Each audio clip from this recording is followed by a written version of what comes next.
tata cara kerobongan kawiwitan kanthi lumadining tata cara bobot timbang katresnan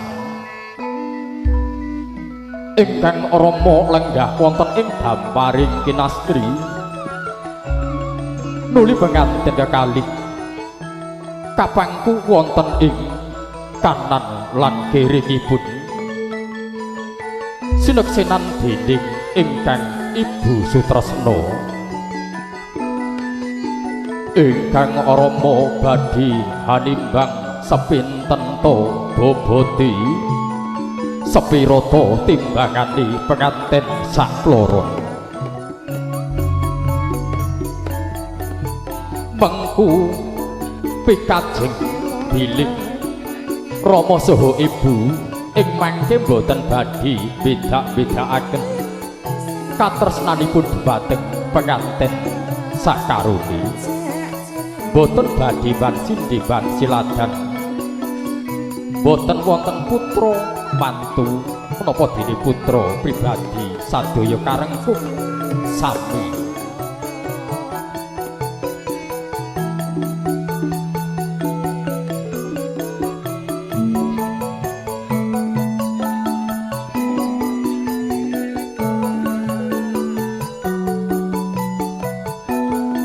purna tata cara bobot timbang katresnan nuli kaadanan tata cara kacar kujur ya asok guna kaya kawitan kanthi penganten putri ngaturaken sungkem bekti kinarya pakurmatan dhumateng penganten priya guruning bebrayan ingkang badhe dipun suwitani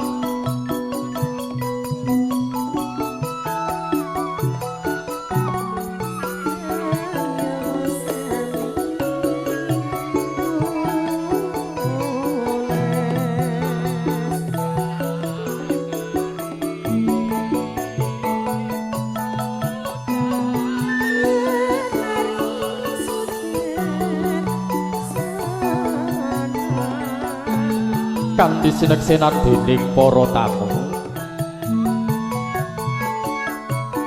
penganten putri ngaras astane ingkang garwa minangka tandha pakurmatan ugi pitepangan lair lan batin antawisipun priya lan wanita nggih badhe nglampahi gesang bebrayan sesarengan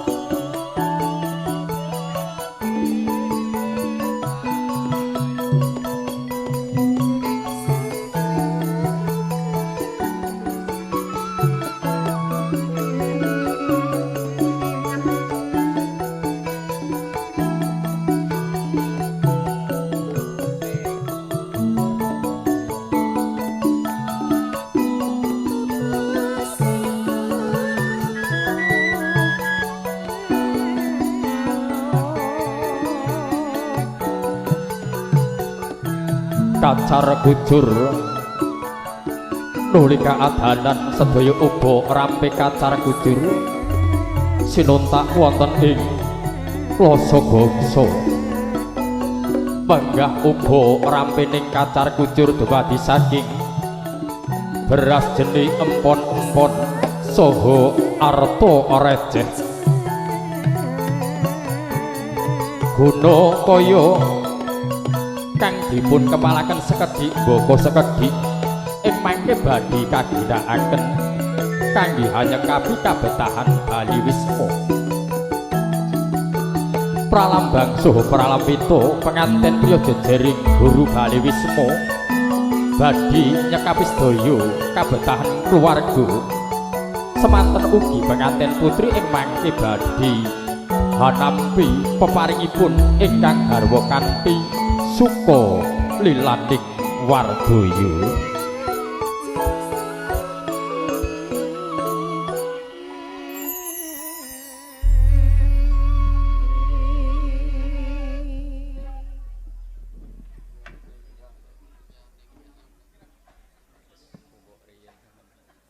sadaya kacar kujur ingkang sampun katampi ing salajengipun kaatur pisungssungaken dumateng ingkang Rama saha Ibu pralambang saha pralampita sasampunipun ing mangke manggon bali griya pribadi penganten kekalih boten badhe supe dumateng tiyang sepuhipun sanadyan sugih bondo sugih bandu ananging tansah emut dumateng ingkang sampun hangukir jiwa raga.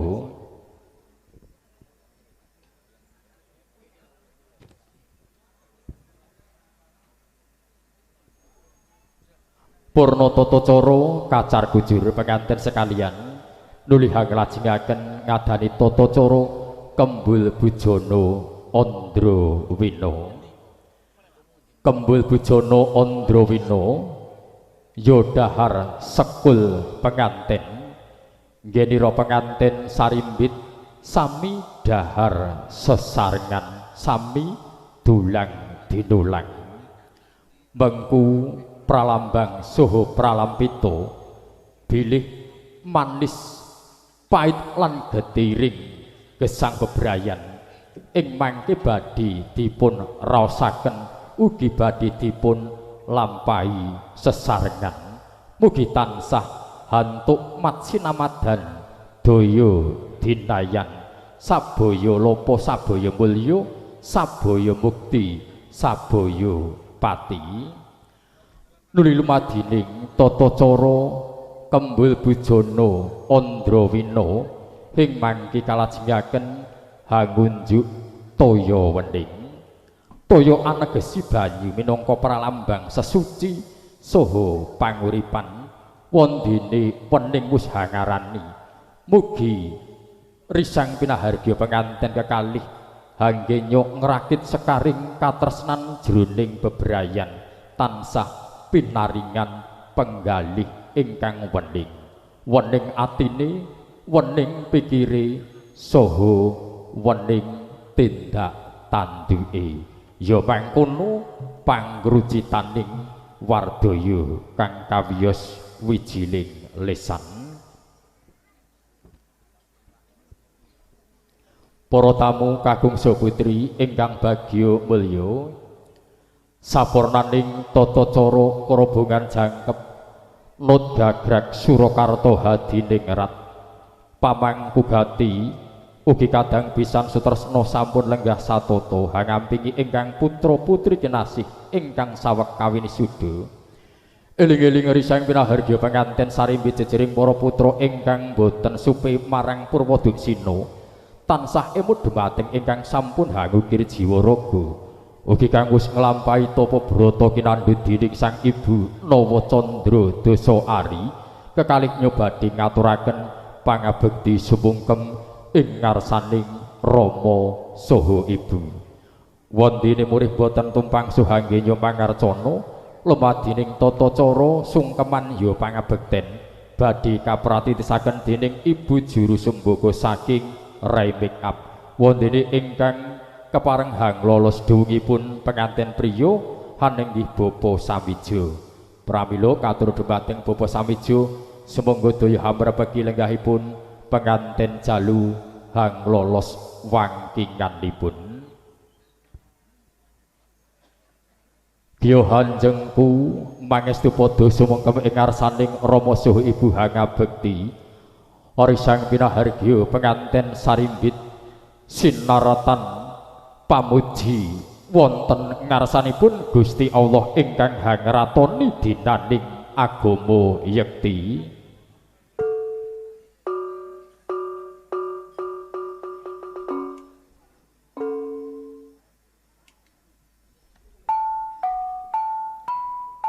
Bapa Samijo sumangga keparenga hangayati jejibahan minangka panglolos duwung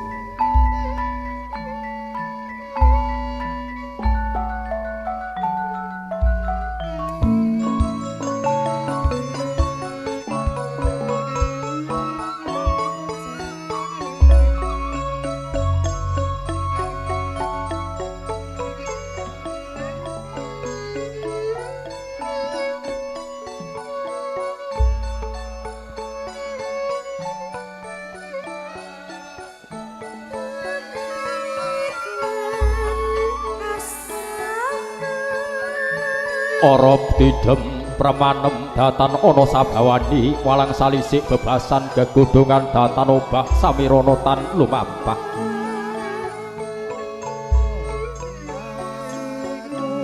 ingkang wonten hamung kapiyarsa swaraning pradonga kang tinabuh dening para hapsara hapsari kang tumurun hangge jawantah pepindhani tuhu saged nyimbuhi hamimbuhi lampahing tata cara sungkeman ya pangabekten pangudas maraning griya kang kawijining lisan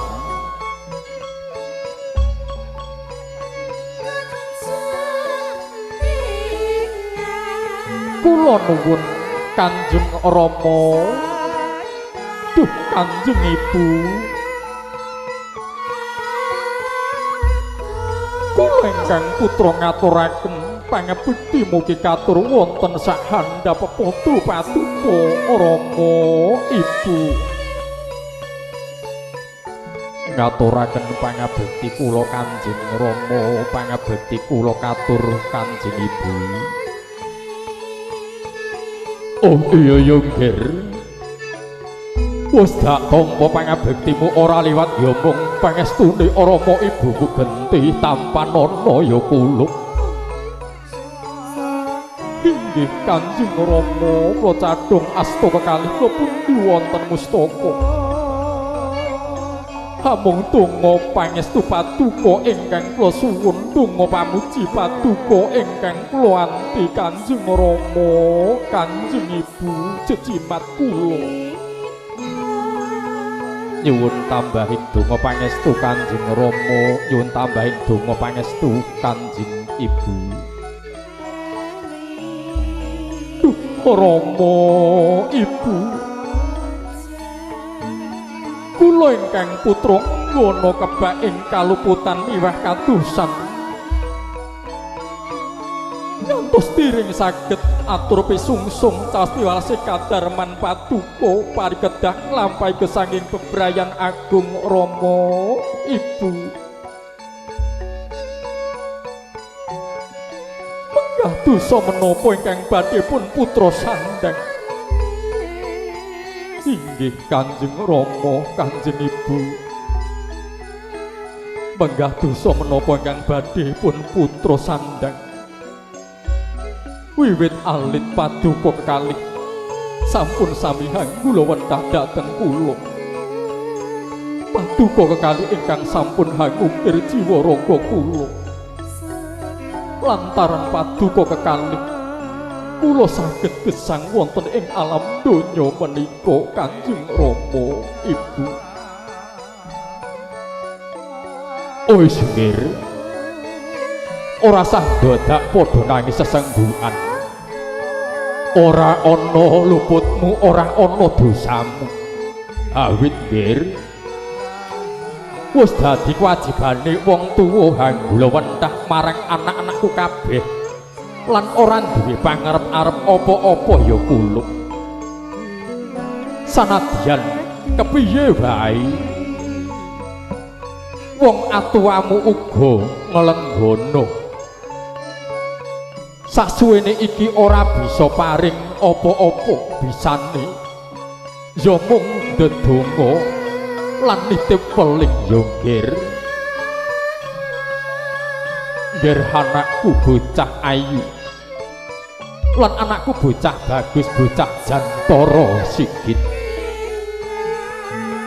mangertya yen to kahanan jagat kang wis gumelar iki satemene mujudake tulisan cetha kang gawe Gusti Allah kang Maha Suci pranyata iku dadi pituduhira sayekti jroning sira urip ana ing alam madya ya kula mula kuwi nggir anakku bocah setinik-tinik anakku bocah manis anak anung anindita bocah mursid sing padha eling lan waspada mangertya yen to urip kang sejati sejatining urip kuwi ora ana ing alam donya iki ning urip kang sejati ning urip besok ana ing ngalam akhirat ya kulo mula kuwi nggir banget anggone Rama ibumu meling marang sira sak loro jumbuh karo wasiate Kanjeng Nabi Muhammad sallallahu alaihi wasallam duk rikala arsa murut marang kasedan jati kang wis meling marang umate kalebu Rama lan ibumu uga awakmu sak keloro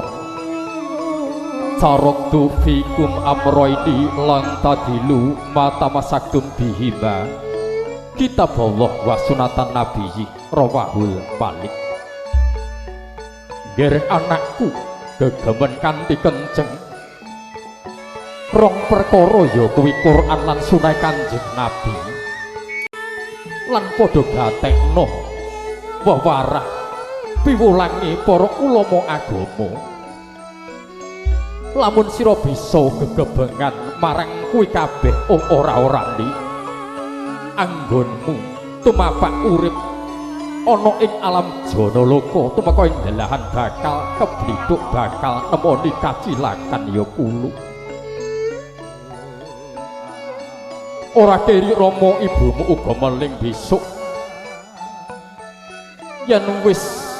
antuk kanugrahan awujud momongan minangka titipaning Gusti Pangeran ingkang ngreksa jagat raya padha gulawentan kanthi becik cedhak-cedhakno marang agama ya nggih inggih Kanjeng Rama ngestoaken dawuh pangandikanipun Kanjeng Rama inggih Kanjeng Rama ngaturaken sewu-sewu agunging panuwun awit wewarah patuko Rama wis kono-kono nggir padha kaliyo marang papanmu dewi-dewi tak bebaleng kanthi puja-puji Jawa mantra kidung pangareng-areng muga anggonmu omah-omah bisa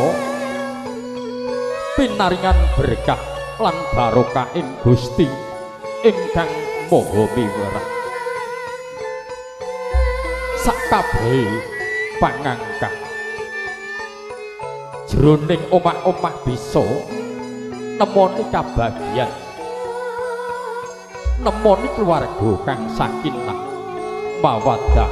warahmah saking kersaning ngalah yunggen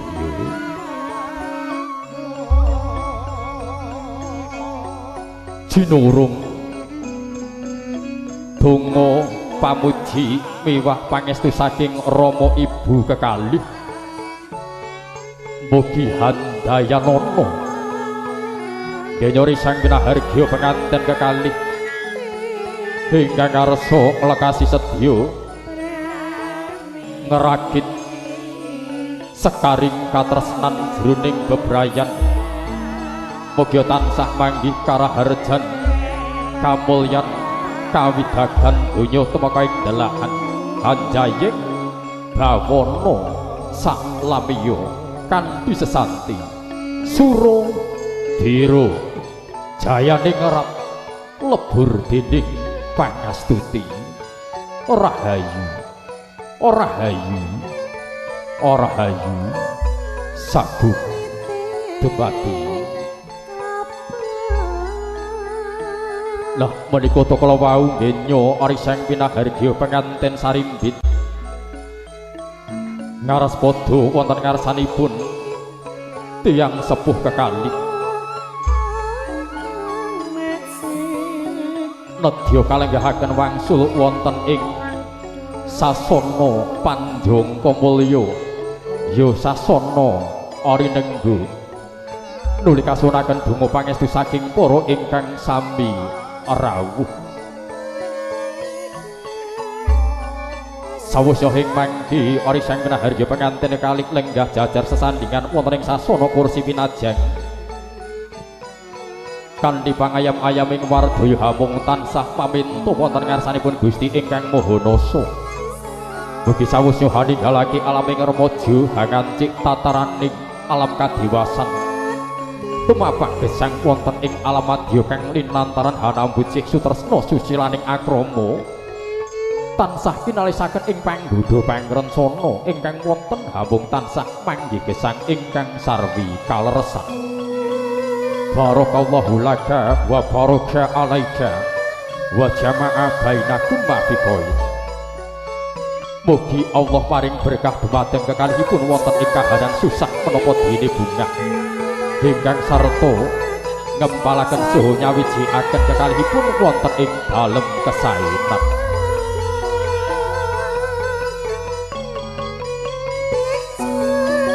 Pramila ing madyaning suka pahargyan ingri kalenggahan dalu menika kanthi linambaran handhaping sih paminto haksama risang pinahargya pengantin kekalih badhe nyuwun tambahing donga pangestu saking para sanakadang mitra pitapangan sarta keluarga agungipun ingkang sinaretan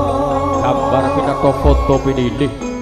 kaladuwe ngatur kanthi lumadining tata cara foto pangestu ya foto pakurmatan saksapunipun katindakaken foto sesarengan keluarga inti suwuking ketawa pamuji para kanca.